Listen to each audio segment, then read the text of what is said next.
Hey guys, Kev here, and I wanted to talk about the Feel Good Jack. So, this is the new Jack Wolf Knives offering, dropping on Friday, May 12th at 2 p.m. Eastern. I'm probably going to post a full review video closer to that. I just wanted to get up sort of a first impressions video. I did actually have three. Yeah, three. So Ben was sending me one for review, as he does every month. And then I decided to buy two more because I just thought it looked awesome. And I couldn't decide between this limoncello version and the lava flow. I had to have the lava flow. And then I was like, oh, do I get the lemon? And I just kind of convinced myself. So I bought two more. So I have three of these. This one showed up first.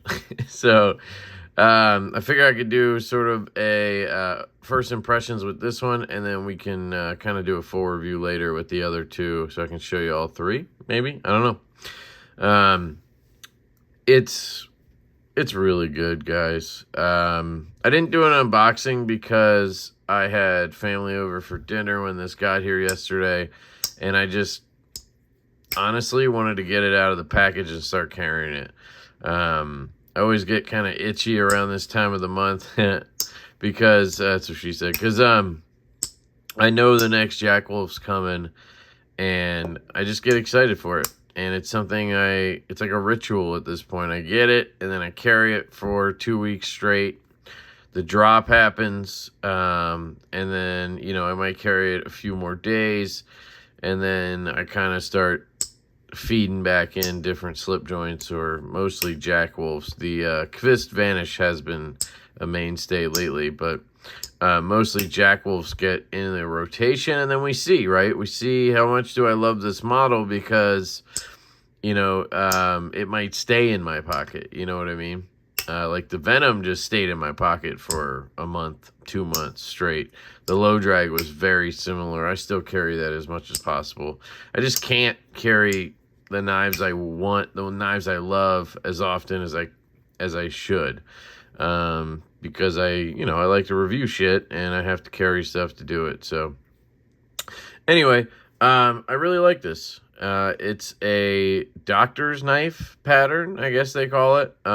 It sort of has a Barlow-y look, I guess, but with a flat sort of end.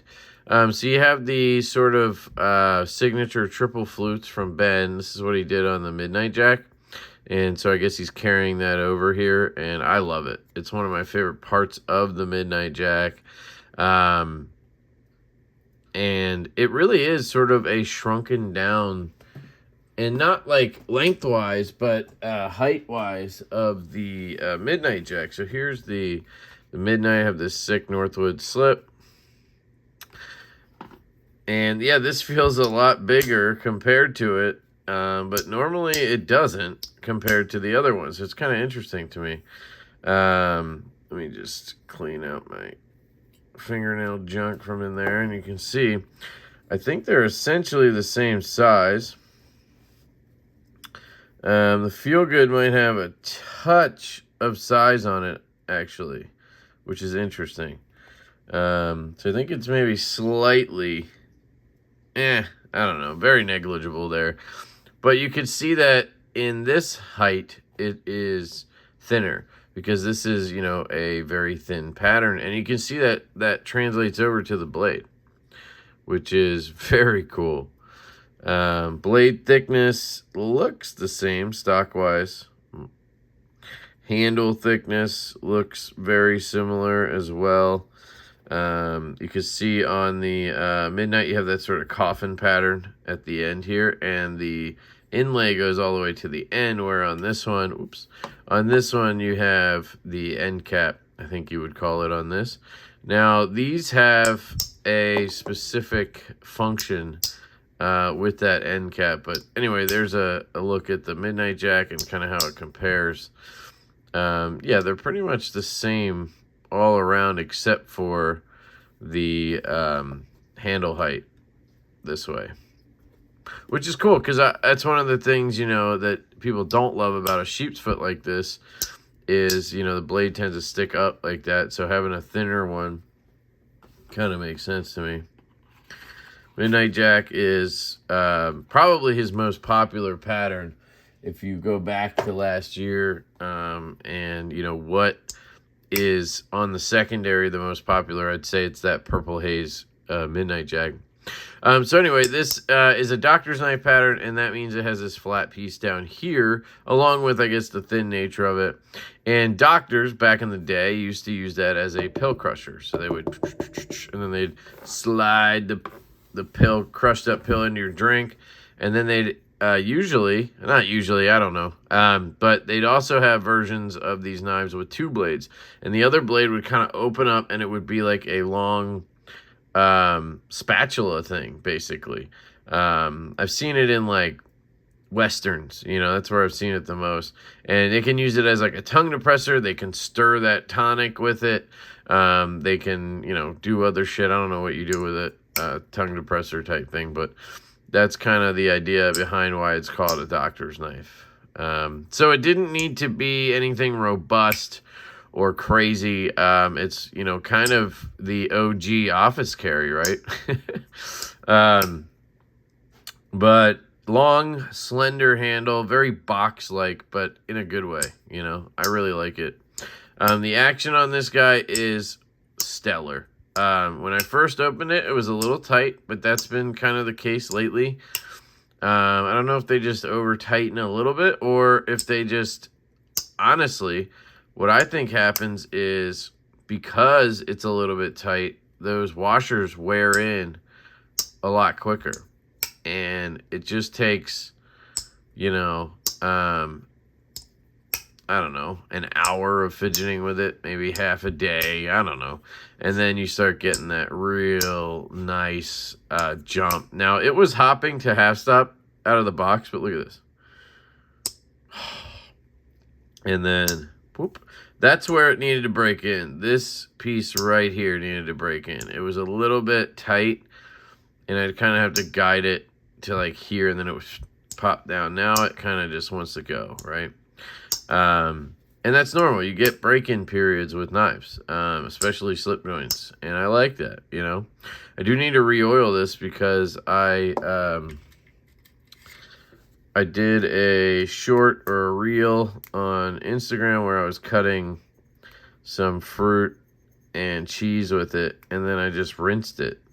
You can basically just run the bitch under a tap, and it'll clean it out, and then you're good to go. You just gotta make sure you dry it, obviously.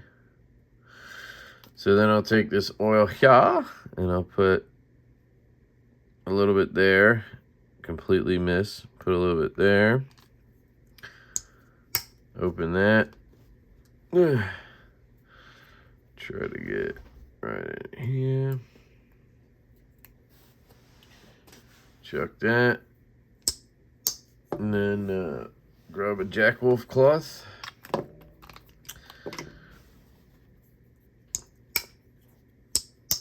Open and close it. I'm just going to clean off that area I got. Okay. And then just work that in.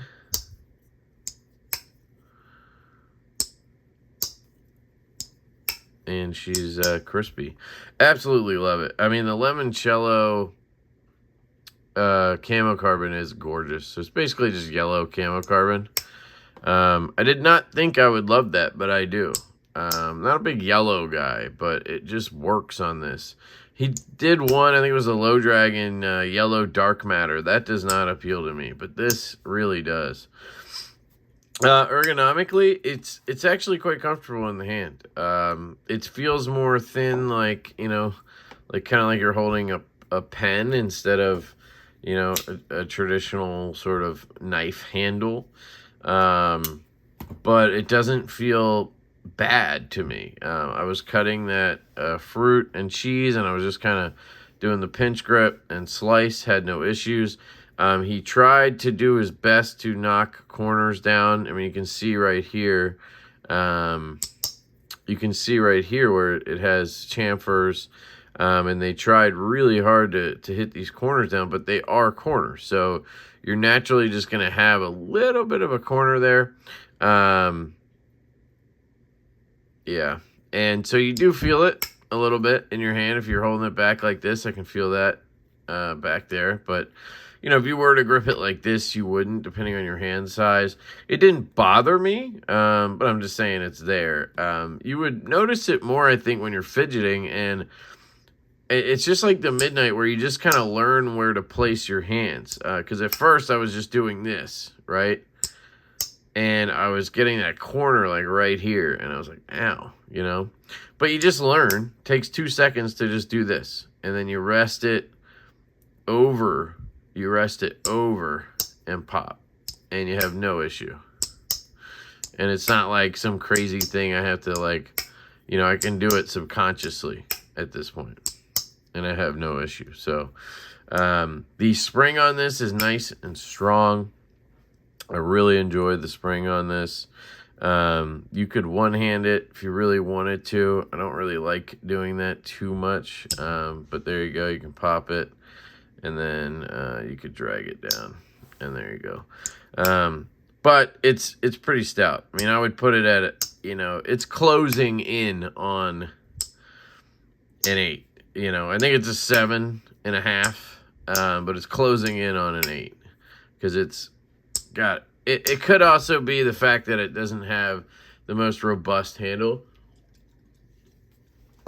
So when you take something like the Big Bro from last month,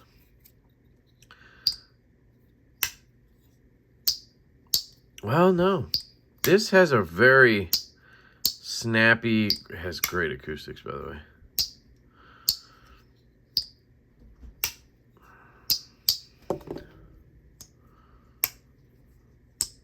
Man, they're just different. You know? I do think this one's a little bit easier to actuate, or whatever. The walk and talk. I think the spring is more like a 7 on that one. This one's like a 7.5. I don't know. It's not too strong. I enjoy it. But at first, you're going to be like, ooh, that's got a good, you know, it's got a good pull to it. But you get the hang of it. And I wouldn't change it. That's for sure. It has a long pull. So just on one side, you have that long pull. And as a lefty, I've just learned to just grab the opposite side index, put my index finger in the groove and pull. So I actually like the nail nicks on the other side. You have your belt satin blade. I believe, just like the rest of them, it is a full hollow grind. But I will say back here, it feels flat. It feels kind of like a flat back here, and then you can really feel the hollow grind as you move forward. But I do believe it is hollow ground all the way. If we take something like a ruler and place it down back here, I can see a little gap in there, but not much. And that's why it's like, can't even tell. But then you move it forward and it gets a little bit taller. It's just because of the nature of the blade being so short, it can't have a deep hollow grind, I guess, is what I think. But I do believe that it does make it a very good cutter because it isn't such a deep hollow grind that it kind of just acts sort of like a flat grind. I don't know. I could be wrong about that. It's just the way it feels to me. And I really like it. So, again, it's not like an issue. It's just something I want to point out. Yeah, I don't know what else to say. I mean, first impressions wise, considering I do plan on doing the full review, I don't want to go crazy here. I really like it. In fact, I love it, and I am glad I got 3. Will I keep all 3? Probably not. I'll probably keep 2. You know, unless I get those and I'm like, I don't know, the colors, you know, but the limoncello just, I don't know, something about it. It works, so I'm glad I added that one. And, yeah, shout out to Ben. Once again, just crush, dude. It's insane. It really is. It's going on a year now. I think this is a year. Officially a year of drops, right? And that is damn impressive that I literally haven't given a bad review in a year on one of his products. It's yeah, I don't know what else to say, but impressive, right?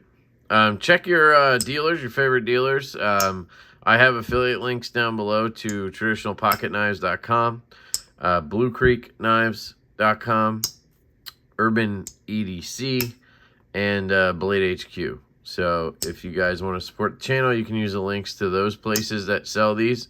But there's also a dealer list in the description. You can go to any dealer you like. What I recommend is if you have a version you really like, you be ready at 2 p.m. Eastern on Friday, the 12th. And you just keep in mind the version you want. And you go from the top of that dealer list and bang, bang, bang, bang. You just go down, find it at the one you want, and order it. If you have a favorite dealer, go to that one first and kind of do it that way. If you're somebody who wants to sizzle stuff, you know, use Blue Creek, use Urban EC. Their drops are the Wednesday after. You know, DLT I think has a afterpay or something, and they sell Jack Wolf. So, but I kind of recommend you go to the mom and pop shops because you'll have an easier time getting the one you want. Like DLT sells out pretty quick usually. And you can support a mom and pop shop, you know, that's always good. So, yeah, I love you guys. Ben, thank you. Appreciate you sending this my way. And we should see another video on this before the drop. And I'll have Ben on Thursday night to talk about it. So, love you guys. Hope you have an absolutely fantastic day. I hope you feel good tonight. And I'll catch you later. Peace.